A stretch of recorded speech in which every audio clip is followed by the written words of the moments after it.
Industry టీఎఫ్ఐలో 24 crafts కు చెందిన employees federation ఎన్నికల్లో ప్రధాన కార్యదర్శిగా అమ్మిరాజు కానుమిల్లి ఎన్నికయ్యారు. ఆదివారం జరిగిన కార్యదర్శి ఎన్నికల్లో ఫెడరేషన్ ప్రధాన కార్యదర్శిగా అమ్మిరాజుకి పోటీగా వెల్లంకి శ్రీనివాస్, వెంకటకృష్ణ కూడా పోటీ చేయగా అమ్మిరాజు 35 ఓట్లు ఆధిక్యంతో గెలుపొందారు. ఇంతకుముందు ప్రధాన కార్యదర్శిగా దొరై ఉన్న ఇటీవల జరిగిన మేనేజర్స్ ఎన్నికల్లో ఓడిపోయారు. నిబంధనల ప్రకారం ఆయన ఫెడరేషన్ పోస్టుకు అనర్హుడు కావడంతో ప్రధాన కార్యదర్శి పదవికి ఎన్నిక తప్పలేదు. కాగా ఫెడరేషన్ ప్రెసిడెంట్ గా అనిల్ వల్లభనేని, కార్యదర్శిగా అమ్మిరాజు, కోశాధికారిగా సురేష్ ఉన్నారు.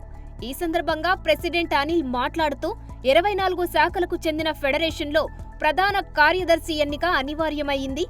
అమ్మిరాజు ప్రధాన కార్యదర్శిగా ఎన్నిక కావడం ఆనందంగా ఉంది. ఇండస్ట్రీకి 24 క్రాఫ్ట్ కీలకం, కార్మికులకు న్యాయం జరిగేలా కృషి చేస్తామని అన్నారు. తనను కార్యదర్శిగా ఎన్నుకున్న సభ్యులకు అమ్మిరాజు కృతజ్ఞతలు తెలిపారు. ఫిలిం ఇండస్ట్రీ కార్మికులకు అండగా ఉంటూ వారి సమస్యల పరిష్కారానికి ప్రయత్నిస్తానని తెలిపారు. For more videos like this, subscribe Big TV channel.